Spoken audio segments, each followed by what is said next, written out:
So you got yourself some backing tracks, you're ready to practice guitar over them, and then it kind of hits you.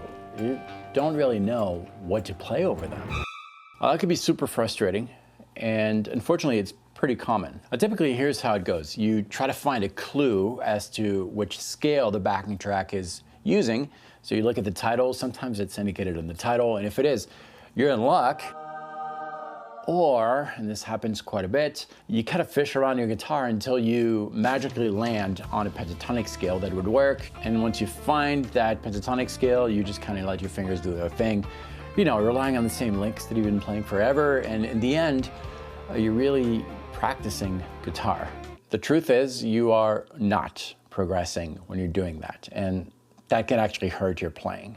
I mean, yeah, you're getting more and more comfortable with the licks you've been playing for years, but if you're honest with yourself, you already are very comfortable with those licks, and after all, that's why you're using them all the time. As you know, music is a language. If you spend all your practice time over backing tracks playing those licks over and over, you are not improving your vocabulary. Now, this means that you're just limiting yourself to the same exact words or licks that you've been using for all these years. It's kind of like speaking in the same exact way that you are speaking when you were a baby. Want to play guitar solo? Same exact words, same vocabulary, you'd be extremely limited. I'm gonna ask you for a favor. Commit to this. Stop doing it that way and follow my advice. All right, let's try this. I'm gonna throw in a random backing track. I don't know the key. I have not worked on this before. And the first thing we're gonna do is just listen to this. We are joining a conversation that has been started with the backing track or the band you're playing in. And this is really important. Too many players jump into the backing track right away thinking that they have to start the solo. If not, they're gonna ruin the experience. That's not how it works. Your job is to almost sneakily ease into this musical conversation that's going on without being noticed. See, in essence, this backing track is going to tell us what to play. So as we're listening, we are gathering a lot of clues as to what would perfectly fit this backing track. First of all, the tempo. It's kind of a slow thing, right? Now I'm going to think of subdivisions. That's going to establish the rhythm phrasing that I'm going to use. I'm probably going to use eighth notes. Da, da, da, da, da, da, da, da, da. Kind of a slow-paced thing. Next, we're going to do the secret move, which is putting the guitar down, and very few of you are going to do that, unfortunately. I know that because after teaching guitar for almost 3 decades, the few of my students who have actually followed that advice have really thrived as players, and as a matter of fact, they are no longer students because they can work on all this on their own. I want that to be you. So, guitar down, we're going back to our backing track, and we're just gonna listen. Because we don't have a guitar in our hands, we're no longer thinking like a guitar player, we're now a singer.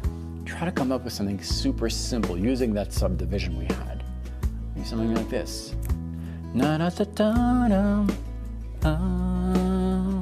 Yes, it's super cheesy, but that's actually a good sign, and you'll discover why in just a few seconds. At this point, we're gonna skip ahead in the backing track and see if that theme still works over different chords. Na na na na na. It does. Na na da da na. See, the reason we're doing that is that even though I'm singing the same exact notes, that theme is going to have a different meaning depending on what it is played over. It's all about attraction. A note by itself is just a pitch. Put that pitch against this chord, it'll sound this way.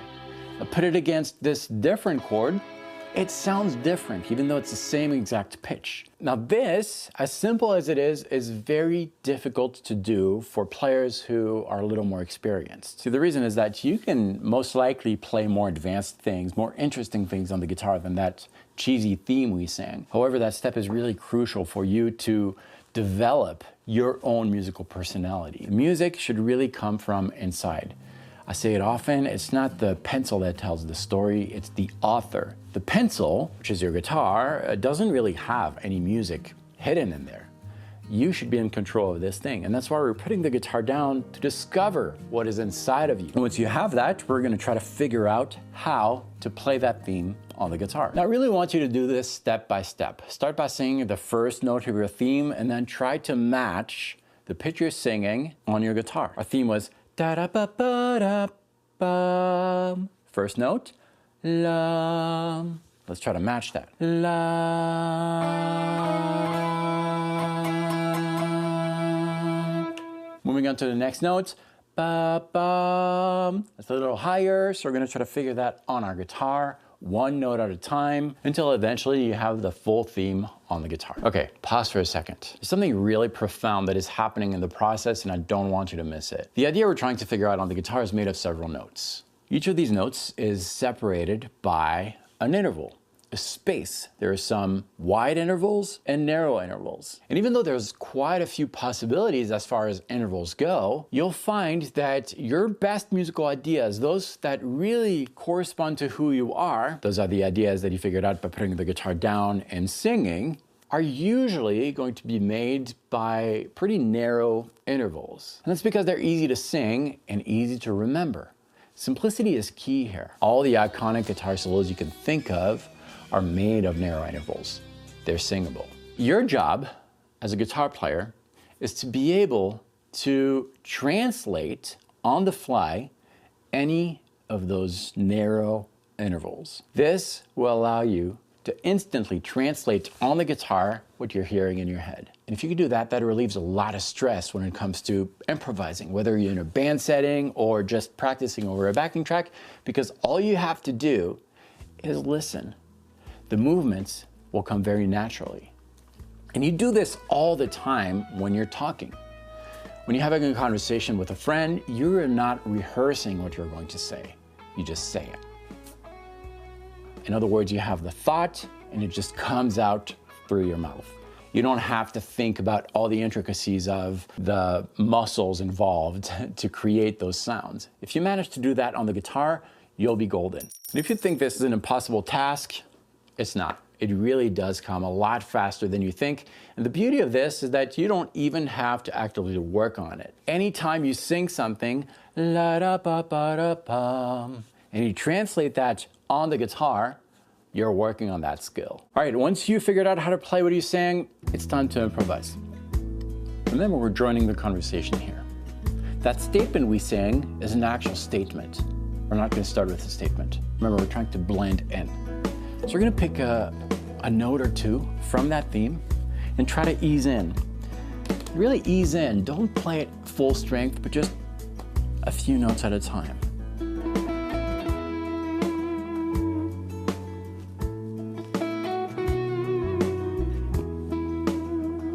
I'm trying to blend in, almost like I'm sneaking into the conversation until they realize that I'm part of it.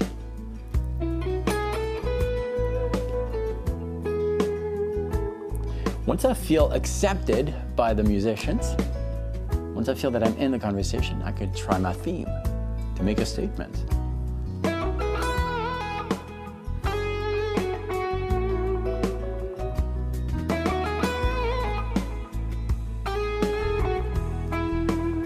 See, the chords give it a different meaning. Now, I'm sure you noticed that what I was playing here, that statement, was not a perfect clone of the thing I sang. You want to give yourself the freedom to express words or ideas in the way you want to express them at the time you are expressing them. Now, this brings me to a very important element that is a little bit hard to talk about because it's more of a feel thing, but I'm going to attempt to do that anyways. I think the best thing you can do when you're improvising, once you have, a few statements that you know will work, and you know how to play them on the guitar, try not to think of yourself as a guitar player. As a matter of fact, try to completely forget that you are playing something over the backing track. Anytime a guitar player does not have a guitar in his hand, he feels kind of naked. And that's what I want you to feel like. It's a very vulnerable place to be. But the beauty of this is that you're no longer going to be influenced by that piece of wood in your hand. See, if I take the guitar, what happens? I hold it like a guitar player. My hands have contact with the instrument. Even if I know I'm not going to play, I'm still holding it that way. And there's a physical connection with the instrument that automatically influences the way I think. I'm gonna start thinking in terms of patterns, scales, licks, techniques, and that's not really improvisation. Try to enjoy what you're hearing as much as what you're playing. It's almost as you are one with the backing track you're playing over. You're participating to the conversation, but you're also listening to that conversation.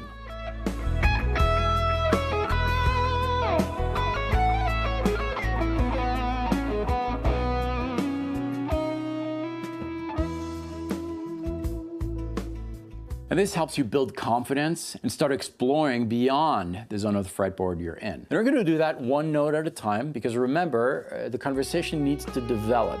You have to resist the urge to throw in too many new ideas at the same time. Really spend time developing an idea. That theme we came up with, which is in this zone of the fretboard, is part of a fuller scale, a fuller shape, a fuller pattern, which you'll discover as you go. And your ear is really going to guide you in the process. Remember, small intervals, that's the way to go. Start with half steps and full steps. A half step will be 1 fret away, and a full step is 2 frets away. And you can hear a full step in the beginning of Happy Birthday. Happy birthday. That's a full step. A half step is gonna be half of that. La da. Just one note at a time, trust the process. It will get faster and faster as you do this. Well, like I said, only a few players are gonna do that, and it's a shame, but I don't want you to miss out on that. Click here to grab the backing tracks I used in this video and try it for yourself. It's free to sign up, and I'm gonna throw in a few other goodies for you. I'll see you right there.